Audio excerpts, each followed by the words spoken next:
Ni makao makuu ya usalama ndani ya taifa la Marekani, Pentagon, kutokea chumba cha siri cha ripoti maalum za kijasusi, chumba namba 200, ghorofa ya 5, Ring A, NMCC, National Military Command Center, hadi chumba kidogo kuliko vyote cha SCIFS, yani Sensitive Compartment Information Facilities. The War Room, makazi ya usukwaji wa mifumo ya kivita ulimwenguni, tumbo la Operation Epic Fury, chini ya vikosi 18 vya kijasusi vikiongozwa na CIA, DIA, NSA, NRO, G2, JSOC na DNI.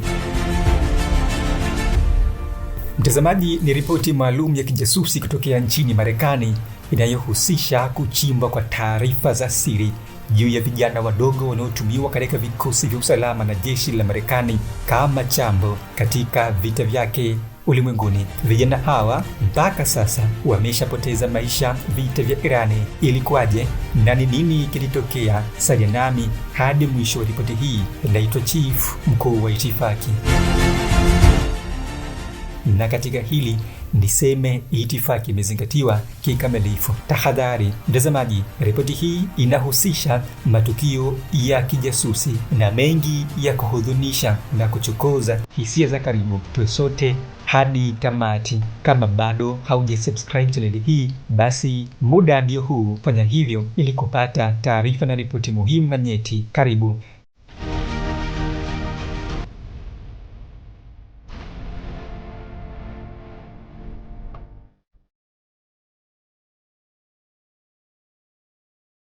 Bila shaka kuna maswali mengi huwa yanaibuka katika mishipa ya ubongo ya watu wengi kwamba je, majasusi wa Marekani katika vikosi 18 vinavyofanya kazi tofauti, je, wanafikiaje taarifa za siri hasa za vita?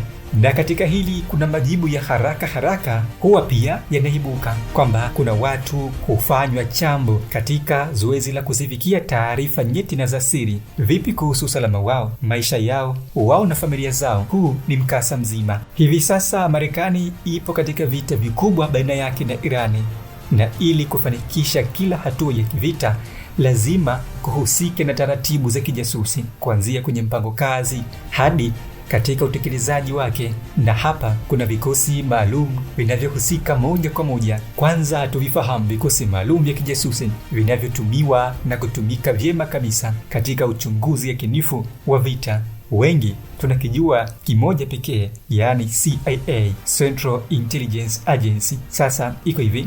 Kwanza kabisa kuna vikosi 18 vya kijasusi nchini Marekani vikifanya kazi tofauti, na hii ni kulingana na hitaji la taarifa husika, huko ofisi na makao makuu yao yakiwa katika jengo na ngome ya Pentagon mjini Washington DC nchini Marekani. Vikosi vyote 18 vinaongozwa na vikosi vikuu viwili ambavyo ni CIA na DIA. Mosi, tukianza na idara inayohusika moja kwa moja na ujasusi wa kijeshi, yani Defense Intelligence Agency. Hii ni idara ya kijasusi dhidi ya masuala ya kijeshi, na hii ndiyo muhimili mkuu wa Pentagon na Marekani. Idara hii ni moja ya taasisi zenye nguvu na siri kubwa nchini Marekani, tofauti na CIA ambayo inajikita zaidi katika masuala ya kijasusi na kiraia nje ya nchi ya Marekani. Kazi kuu ya DIA ni kufanya ujasusi wa kijeshi wa kimataifa, yaani hukusanya na kuchambua taarifa kuhusu majeshi ya nchi nyingine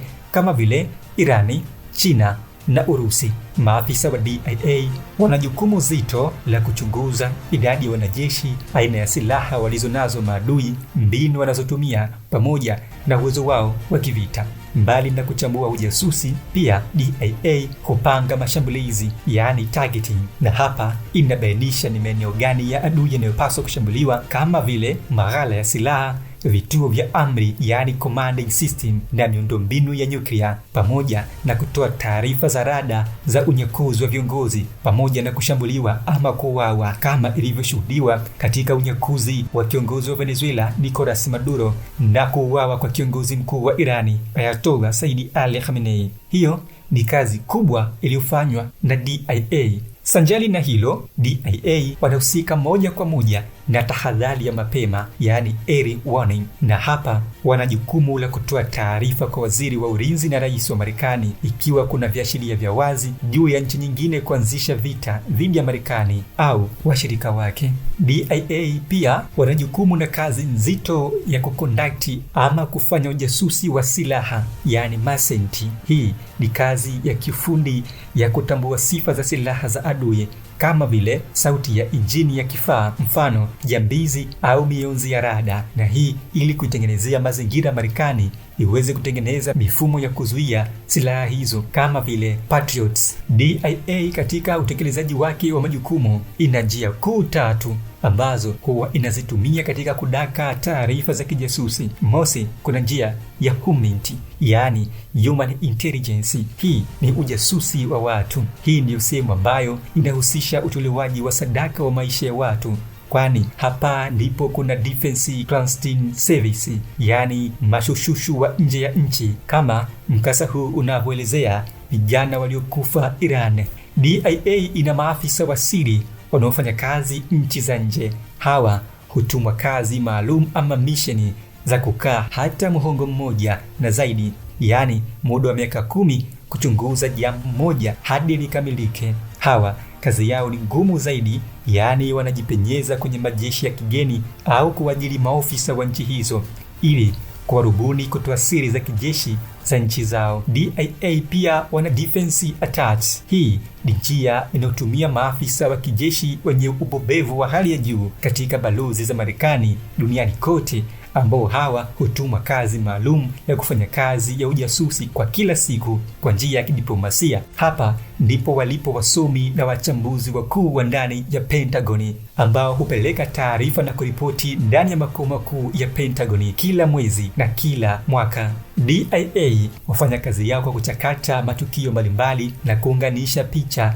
za anga, yaani satellite, kutoka mifumo ya NRO, mawasiliano ya drone kutoka NSA na taarifa za watu, yani HUMINT, na kuziunganisha pamoja zote ili kutengeneza picha kamili ya nini kinaendelea kila siku na kutoa ripoti inayoitwa President's Daily Brief kama sehemu ya kijeshi kwa ajili ya viongozi wakuu ulimwenguni. DIA pia ina MASINT, yani Measurement and Signature Intelligence. Hapa DIA hutumia sayansi kutambua alama za kijeshi. Kwa mfano, wanaweza kutumia rada au sensa kutambua aina ya injini ya ndege, kemikali zilizopo kwenye kombora au rada za adui zinapowashwa. Si hivyo tu, bali DIA wana njia nyingine ya OSINT, ikimaanisha Open Source Intelligence. Hapa maafisa wenye uweledi wa hali ya juu katika utambuzi wa kutambua taarifa zinazopatikana hadharani, yaani katika umma wa watu, na taarifa hizo ni kama vile magazeti, majarida na mashirika ya habari ya kijeshi ya nchi nyingine,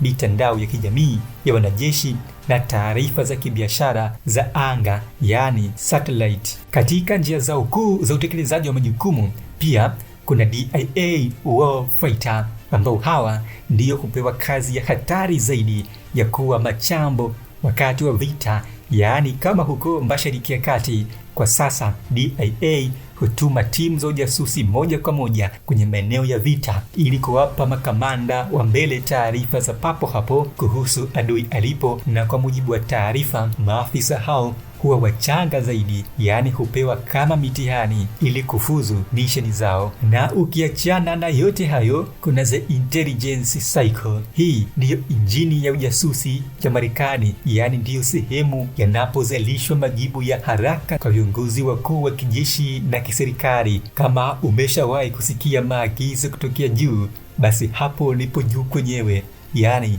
the intelligence cycle. Hapa kuna mnyororo mkubwa wa ujasusi na mchakato mzima wa uchakataji taarifa unaanzia hapa.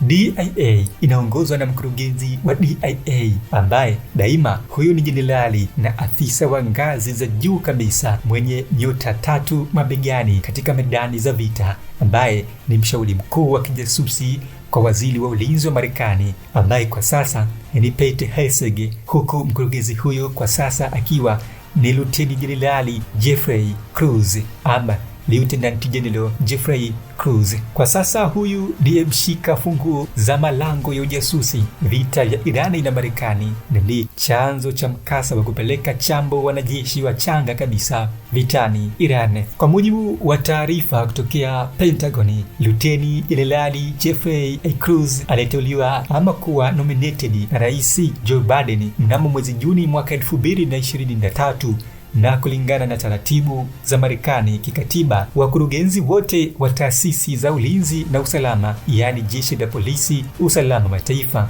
mara baada tu ya kuteuliwa kwao na rais, ni lazima wathibitishwe na baraza la Seneti ili kuthibitisha kukizi viwango vya kushikilia wadhifa huo kwa uaminifu mkubwa ndani ya Marekani. Na katika hilo, Jeffrey Cruz alithibitishwa kuwa rasmi mkurugenzi mkuu wa DIA na Seneti ya Marekani mnamo tarehe 11 Disemba mwaka 2023, akianza kazi rasmi, yani assumed office, Februari 2 mwaka 2024. Ofisi za kicheche huyu wa ujasusi ziko makao makuu ya kijeshi, yani ndani ya Joint Base Anacostia Boring JBAB, katika jengo la wazee wa kazi Defense Intelligence Analysis Center DIAC. Ingawa watu hawa wana ofisi kubwa ndani ya Pentagon na wakiwa na ofisi nyingine kubwa Redstone Arsenal, Alabama, zaidi wakiwa na ofisi ndogo kila katika ubalozi wa Marekani kila taifa, zaidi ya mataifa 140 yenye ofisi za balozi wa Marekani ulimwenguni.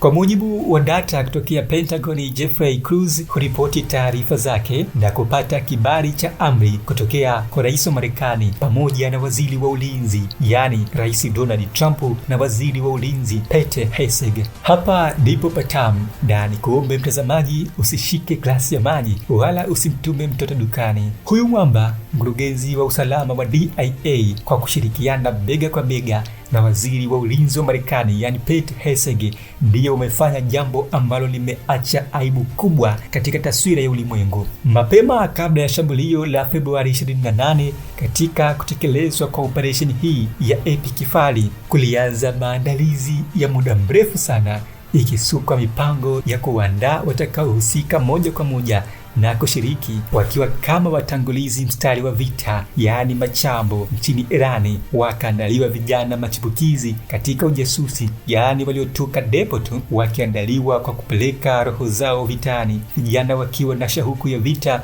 ujasiri. Wengi wanafahamu kwamba huenda operesheni ya kuishambulia Irani na kumuua kiongozi mkuu wa Irani Ayatollah Said Ali Khamenei ilianza tu Februari au mwezi Januari. La hasha, sasa iko hivi. Operesheni ya Epic Fury na kuteketezwa kwa kiongozi mkuu wa Irani ilianza tangu mapema Januari mwaka 2024, huku maandalizi ya kina yakishika hatamu na kushika kasi kati ya mwezi Machi na Aprili mwaka huo 2024, na wengi wanadhani kwamba ni operesheni iliyoitishwa na kupendekezwa na rais wa Marekani pekee, yani Donald Trump. La hasha, hii ni operesheni iliyotiwa nguvu na jopo la mataifa ya Magharibi na Umoja wa Korea Turufu na kujihami NATO. Hii ilikuwa ni operesheni kubwa ya kijasusi na kijeshi iliyowekwa mezani na majeshi ya NATO na kuwekwa katika mikono salama ya Marekani chini ya Defense Intelligence Agency, yani DIA, na kukabidhiwa jukumu zito la kuiongoza kicheche Luteni Jenerali Jeffrey Cruz. Na hapa ndipo kunako ukweli ya kwamba mataifa ya Magharibi, hasa yaliyo katika Umoja wa NATO, haijawahi kuongelea vibaya operesheni hii nchini Irani, na ukiona taifa lolote linazungumzia, basi jua ni kuzuga tu. Sasa lengo kuu la mataifa hayo kuanzisha operesheni hii ililenga kudhoofisha mitandao ya kijasusi na ya kisiasa ya mashambulizi ya kiteknolojia, yani cyber warfare, sambamba na mifumo ya makombora ya masafa marefu ya mataifa hasimu na tishio kwa mataifa ya Magharibi na Umoja wa NATO, ambayo inaeleza kwamba ni tishio kwa usalama wa Ulaya na Magharibi kwa jumla. Na mpango huu kwa awamu ya kwanza ulianza kwa ukusanyaji wa taarifa za siri za kielektroniki, yani SINET, ili kubaini maeneo ya kimkakati ya adui. Baada ya mipango kusukwa na kukamilika vyema, operesheni hiyo ilianza kwa vitendo mnamo Juni mwaka 2024 ikihusisha mashambulizi ya kidijitali na mazoezi makubwa ya kijeshi ya kuzima mawasiliano ya adui. Na baadaye mwaka 2025 mwezi Agasti hadi Novemba yalifanywa mazoezi ya siri kwa ajili ya shambulizi, huko vikosi vikipelekwa moja kwa moja katika kambi za Marekani Mashariki ya Kati. Hatua rasmi za kushambulia Irani zilianza mwezi Januari mwaka 2026, ambapo hapa ndipo vijana wadogo wakaveshwa mashuka ya umauti kupelekwa vitani, na ndipo Februari 28 vikosi hivyo chini ya kazi kubwa ya DIA chini ya kicheche wa ujasusi Luteni Jenerali Jeffrey Cruz vilipofanikisha zoezi la operesheni hiyo ya mashambulizi ya Irani, na hatimaye majasusi na vijana wadogo waliokuwa na usongo wa kupata nishani wakarudi Marekani wakiwa miili ndani ya majeneza.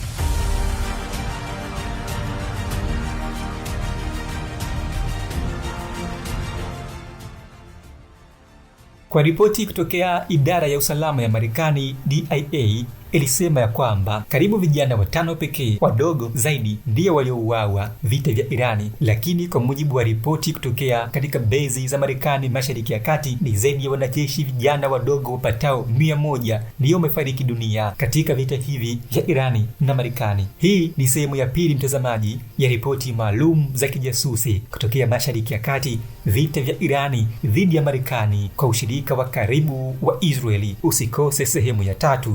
Mimi naitwa Chifu Mkuu wa Itifaki, ni kushukuru sana kwa muda wako. Usiache kusubscribe na tukutane wakati mwingine.